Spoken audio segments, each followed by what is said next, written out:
The Iliad by Homer, translated by Alexander Pope.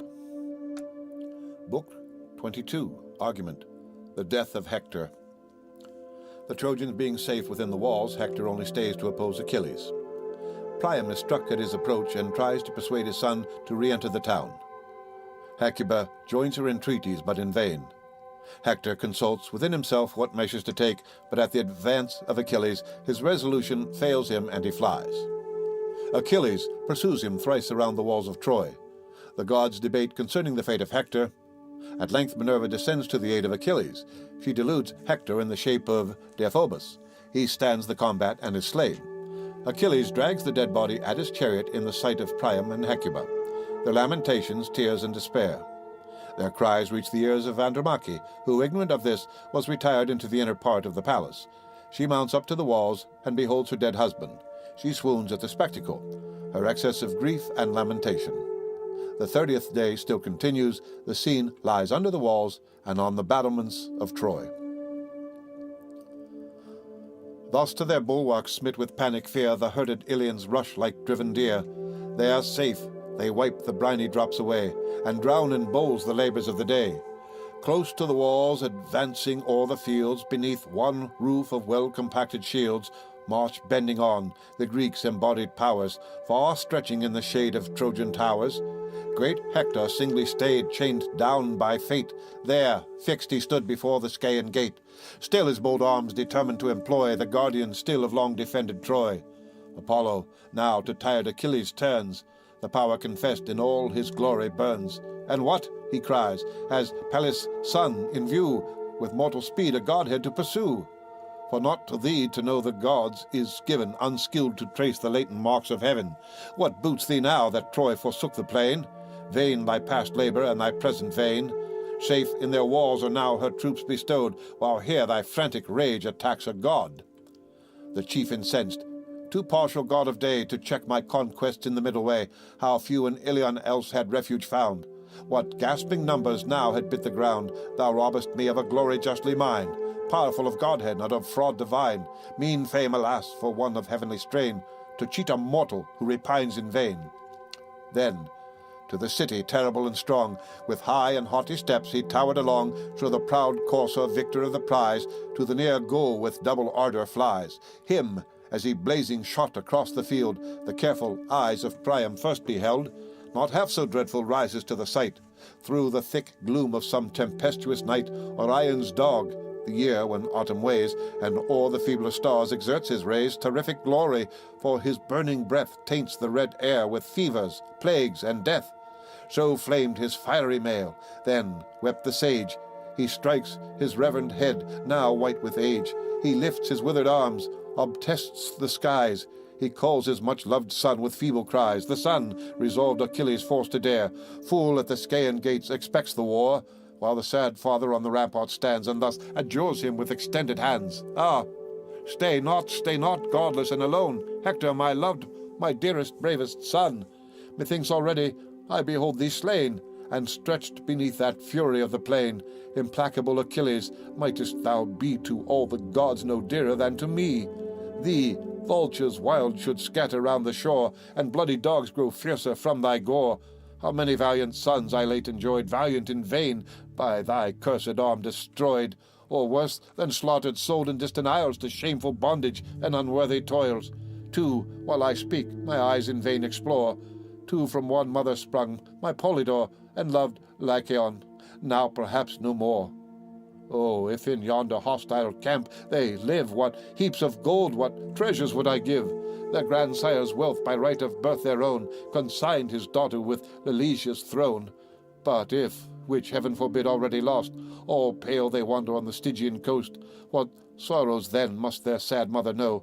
What anguish, aye, unutterable woe! Yet less than anguish, less to her, to me, less to all Troy, if not deprived of thee. Yet shun Achilles, enter yet the wall, and spare thyself, thy father, spare us all. Save thy dear life, or, if a soul so brave, neglect that thought, thy dearer glory save. Pity while yet I live these silver hairs, while yet thy father feels the woes he bears, yet cursed with sense a wretch, whom in his rage, all trembling on the verge of helpless age, great Jove has placed, sad spectacle of pain. the bitter dregs of fortune's cup to drain, to fill with scenes of death his closing eyes, and number all his days by miseries. My heroes slain, my bridal bed o'erturned, my daughters ravished, and my city burned, my bleeding infants dashed against the floor, these I have yet to see, perhaps yet more.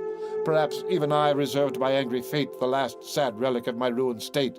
Dire pomp of sovereign wretchedness must fall, and stain the pavement of my regal hall, where famished dogs, late guardians of my door, shall lick their mangled master's spattered gore.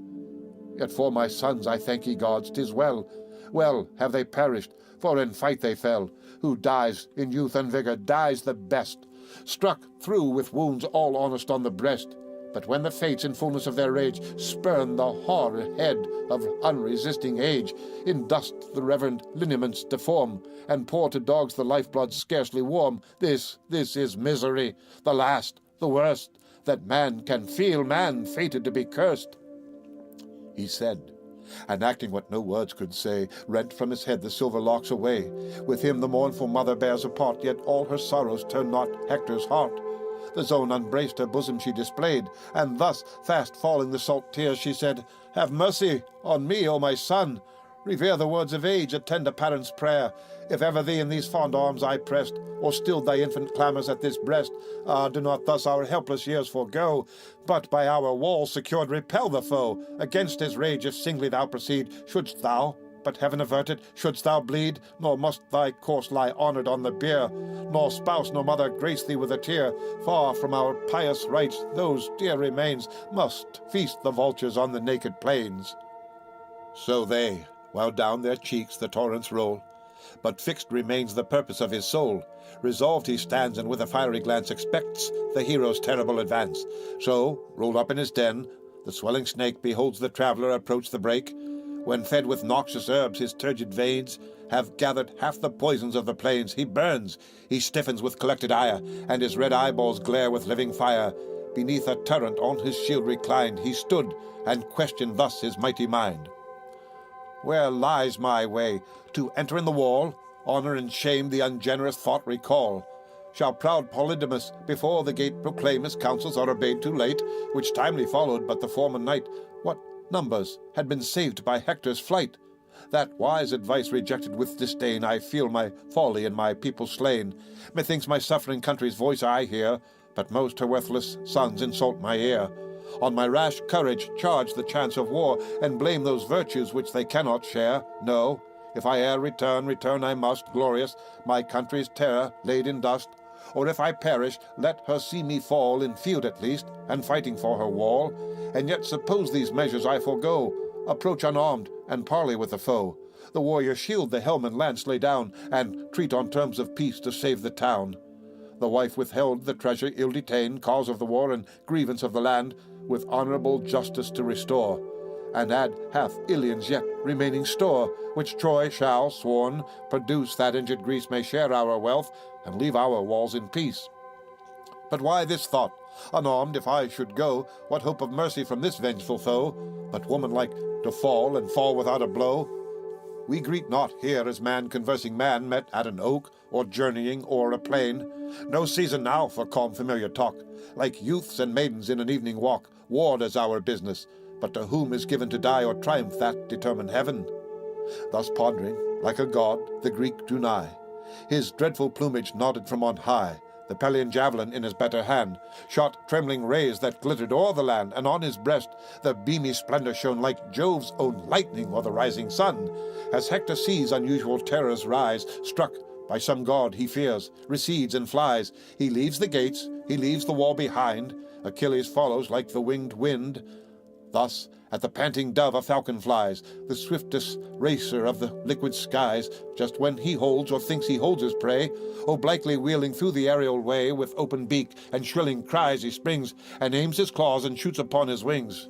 No less foreright, the rapid chase they held, one urged by fury, one by fear impelled. Now circling round the walls their course maintain, where the high watchtower overlooks the plain. Now, where the fig trees spread their umbrage broad, a wider compass, smoke along the road. Next by Scamander's double source they bound, where two famed fountains burst the parted ground.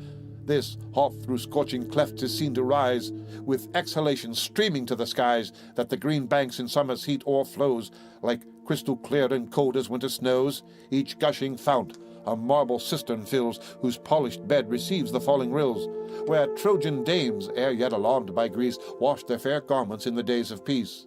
By these they passed, one chasing, one in flight. The mighty fled, pursued by stronger might. Swift was the course, no vulgar prize they play, no vulgar victim must reward the day, such as in races crown the speedy strife. The prize contended was great Hector's life, as when some hero's funerals are decreed in grateful honor of the mighty dead, where high rewards the vigorous youth inflame, some golden tripod or some lovely dame. The panting coursers swiftly turn the goal, and with them turns the raised spectator's soul. Thus 3 times round the Trojan wall they fly. The gazing gods lean forward from the sky, to whom, while eager on the chase they look, the sire of mortals and immortals spoke. Unworthy sight! The man beloved of heaven, behold, inglorious round yon city driven. My heart partakes the generous Hector's pain, Hector, whose zeal whole hecatombs has slain, whose grateful fumes the gods received with joy from Ida's summits and the towers of Troy. Now see him flying, to his fears resigned, and fate and fierce Achilles close behind. Consult, ye powers, 'tis worthy your debate, whether to snatch him from impending fate, or let him bear by stern Pelides slain, good as he is, the lot imposed on man. Then Pallas spoke.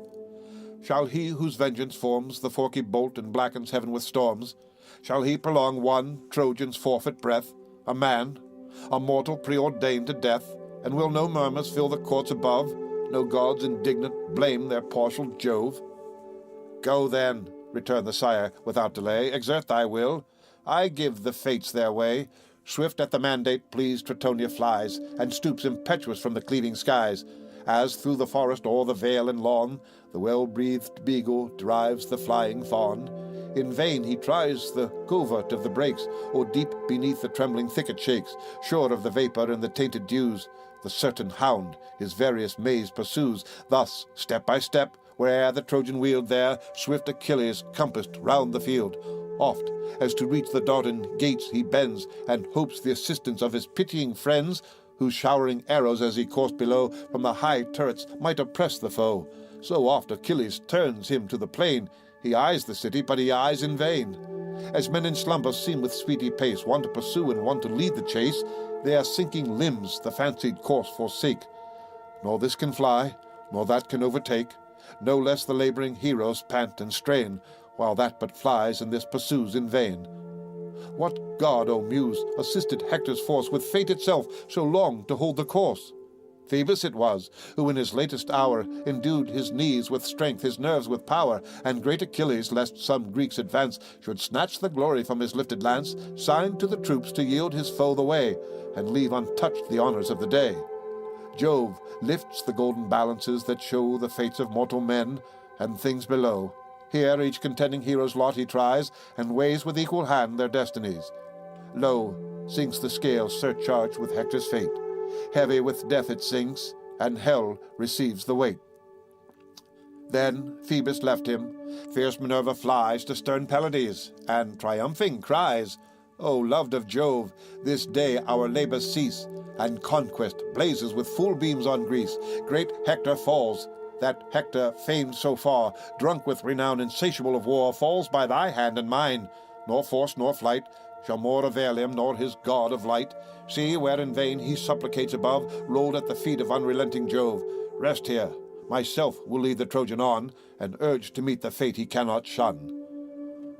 Her voice divine the chief with joyful mind obeyed, and rested on his lance reclined, while, like Deiphobus, the martial dame, her face, her gesture, and her arms the same, in show and aid by hapless Hector's side approached, and greets him thus with voice belied. Too long, O Hector, have I borne the sight of this distress, and sorrowed in thy flight. It fits us now a noble stand to make, and here as brothers equal fates partake.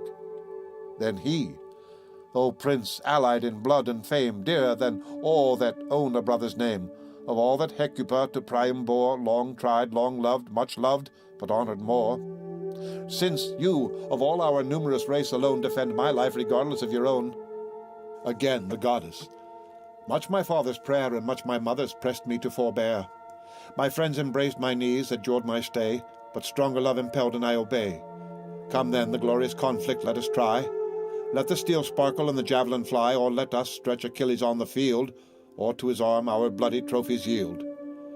Fraudful, she said, then swiftly marched before.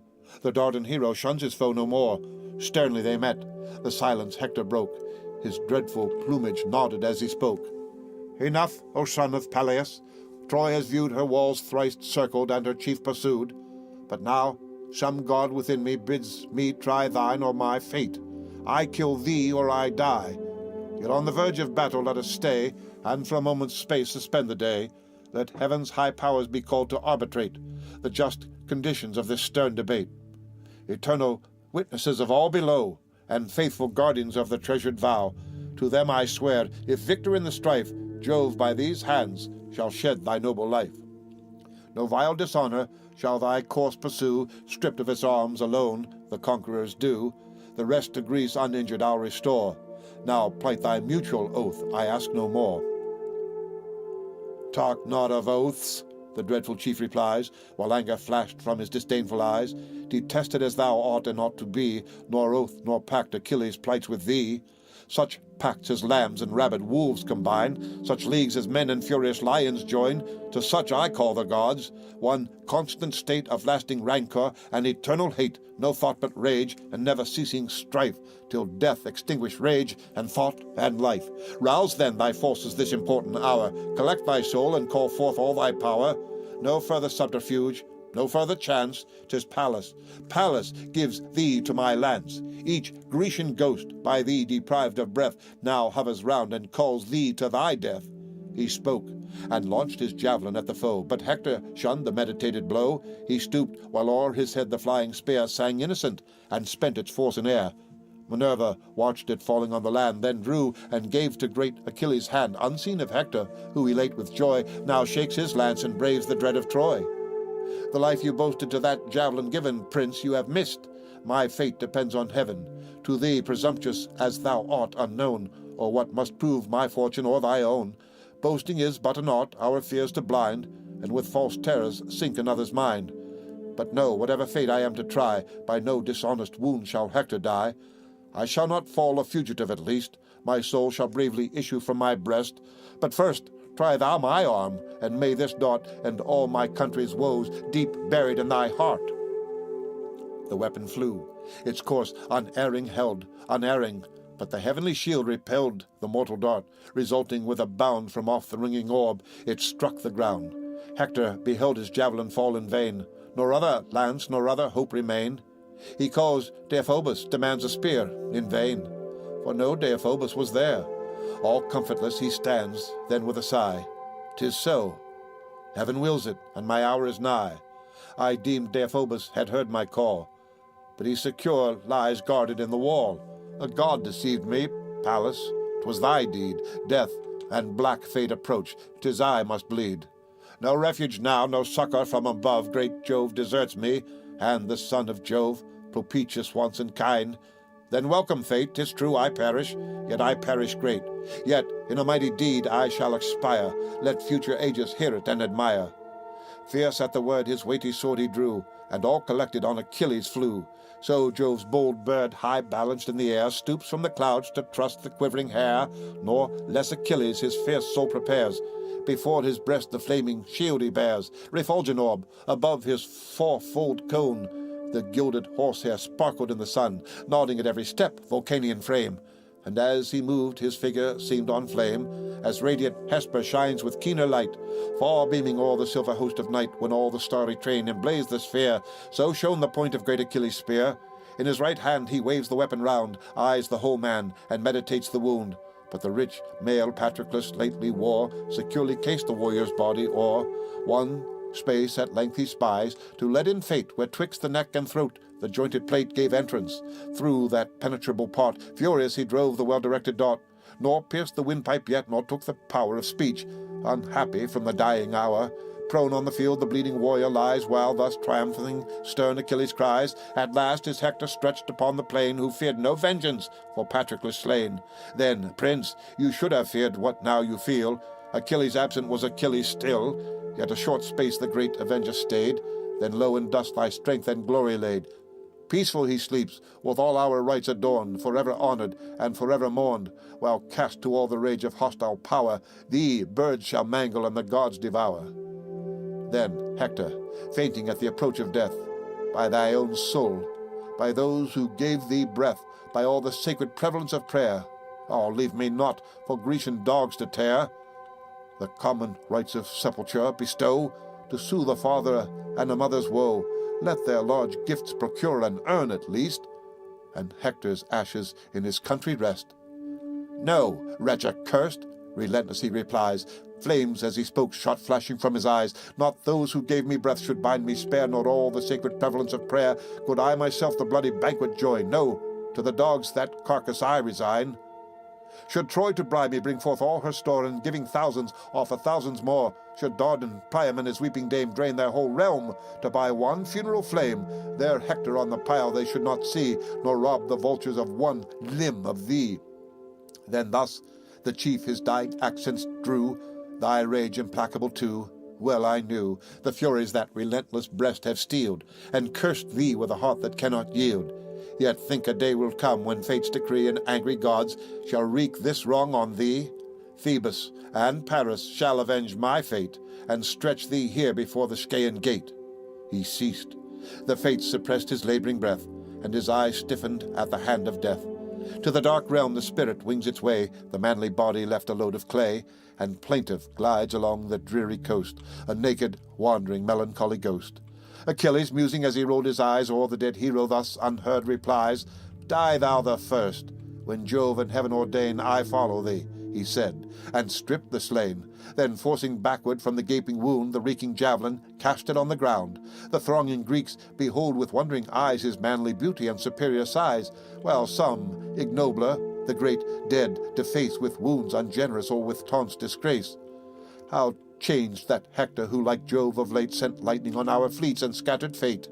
High o'er the slain the great Achilles stands, begirt with heroes and surrounding bands, and thus aloud, while all the host attends, "Princes and leaders, countrymen and friends, since now at length the powerful will of heaven the dire destroyer to our arm has given, is not Troy fallen already? Haste, ye powers, see if already their deserted towers are left unmanned, or if they yet retain the souls of heroes, their great Hector slain. But what is Troy, or glory what to me? Or why reflect my mind on aught but thee, divine Patroclus? Death hath sealed his eyes, unwept, unhonored, uninterred he lies. Can his dear image from my soul depart, long as the vital spirit moves my heart? If in the melancholy shades below the flames of friends and lovers cease to glow, yet mine shall sacred last, mine undecayed, burn on through death and animate my shade. Meanwhile, ye sons of Greece, in triumph bring the corpse of Hector, and your paeans sing. Be this the song slow moving toward the shore, Hector is dead, and Ilion is no more. Then his fell soul a thought of vengeance bred, unworthy of himself and of the dead. The nervous fancies bored, his feet he bound with thongs inserted through the double wound. These fixed up high behind the rolling wain, his graceful head was trailed along the plain. Proud on his car the insulting victor stood, and bore aloft his arms, distilling blood. He smites the steeds, the rapid chariot flies, the sudden clouds of circling dust arise. Now lost is all that formidable air, the face divine and long descending hair. Purple the ground, and streak the sable sand, deformed, dishonored in his native land, given to the rage of an insulting throng, and in his parrot's sight now dragged along. The mother first beheld with sad survey, she rent her tresses, venerable, grey, and cast far off the regal veils away. With piercing shrieks his bitter fate she moans, while the sad father answers groans with groans. Tears after tears his mournful cheeks o'erflow, and the whole city wears one face of woe. No less than if the rage of hostile fires, from her foundations curling to her spires, o'er the proud citadel at length should rise, and the last blaze send Ilion to the skies, the wretched monarch of the falling state, distracted, presses to the Dardan gate. Scarce the whole people stop his desperate course, while strong affliction gives the feeble force. Grief tears his heart, and drives him to and fro in all the raging impotence of woe. At length he rolled in dust, and thus begun imploring all, and naming one by one, all, let me go, where sorrow calls. I, only I, will issue from your walls, guide or companion, friends, I ask ye none, and bow before the murderer of my son. My grief perhaps his pity may engage, perhaps at least he may respect my age. He has a father too, a man like me, one not exempt from age and misery, vigorous no more, as when his young embrace begot this pest of me and all my race. How many valiant sons in early bloom has that cursed hand sent headlong to the tomb? Thee, Hector, last. Thy loss, divinely brave, sinks my sad soul with sorrow to the grave. Oh, had thy gentle spirit passed in peace, the son expiring in the sire's embrace, while both thy parents wept the fatal hour, and bending o'er thee mixed the tender shower. Some comfort that had been, some sad relief, to melt in full satiety of grief. Thus wailed the father, grovelling on the ground, and all the eyes of Ilion streamed around. Amidst her matrons Hecuba appears, a mourning princess, and a train in tears. Oh, why has heaven prolonged this hated breath, patient of horrors to behold thy death? O Hector, late thy parents' pride and joy, the boast of nations, the defence of Troy, to whom her safety and her fame she owed, her chief, her hero, and almost her god. O fatal change, become in one sad day a senseless corse in animated clay. But not as yet the fatal news had spread to fair Andromache of Hector dead. As yet no messenger had told his fate, not e'en his stay without the Scaean gate. Far in the close recesses of the dome, pensive she plied the melancholy loom. A growing work employed her secret hours, confusedly gay with intermingled flowers. Her fair-haired handmaidens beat the brazen urn, the bath preparing for her lord's return in vain. Alas, her lord returns no more. Unbathed he lies and bleeds along the shore. Now from the walls the clamours reach her ear, and all her members shake with sudden fear. Forth from her ivory hand the shuttle falls, and thus astonished to her maid she calls. "Oh, follow me," she cried. "What plaintive noise invades my ear? 'Tis sure my mother's voice. My faltering knees their trembling frame desert. A pulse unusual flutters at my heart. Some strange disaster, some reverse of fate.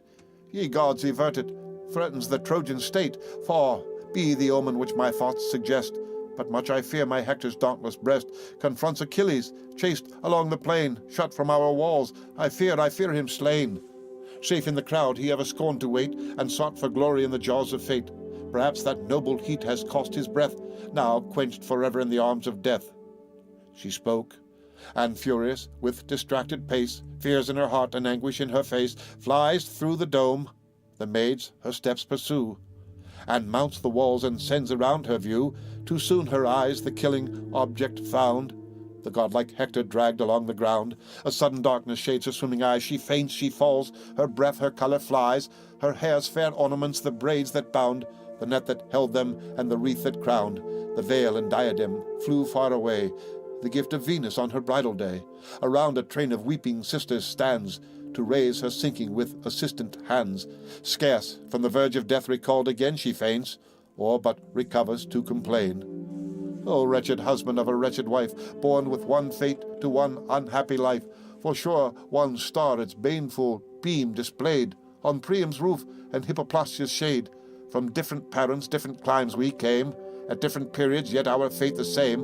Why was my birth to great Aetion owed, and why was all that tender care bestowed? Would I had never been, O thou, the ghost of my dead husband, miserably lost, thou to the dismal realms forever gone, and I, abandoned, desolate, alone, an only child, once comfort of my pains, sad product now of hapless love remains. No more to smile upon his sire, no friend to help him now, no father to defend. For should he scape the sword, the common doom, what wrongs attend him, and what griefs to come, even from his own paternal roof expelled? Some stranger ploughs his patrimonial field, the day that to the shades the father sends, robs the sad orphan of his father's friends. He, wretched outcast of mankind, appears forever sad, forever bathed in tears. Amongst the happy unregarded he hangs on the robe or trembles at the knee, while those his father's former bounty fed nor reach the goblet nor divide the bread, the kindest but his present once allay. to leave him wretched the succeeding day. Frugal compassion, heedless they who boast, both parents still nor fear what he has lost, shall cry, "Begone, thy father feasts not here." The wretch obeys, retiring with a tear, thus wretched, thus retiring, all in tears. To my sad soul Astyanax appears, forced by repeated insults to return, and to his widowed mother vainly mourn. He, who with tender delicacy bred, with princes sported and on dainties fed, and when still evening gave him up to rest, sunk soft in down upon the nurse's breast, must, what must he not, whom Ilion calls Astyanax, from her well-guarded walls, is now that name no more, unhappy boy, since now no more thy father guards his Troy, but thou, my Hector, liest exposed in air, far from thy parents' and thy consort's care, whose hand in vain directed by her love the martial scarf and robe of triumph wove. Now to devouring flames be these a prey, useless to thee from this accursed day. Yet let the sacrifice at least be paid, and honor to the living, not the dead. So spake the mournful dame, her matrons hear, sigh back her sighs, and answer tear with tear. The end of Book 22 of the Iliad by Homer, translated by Alexander Pope.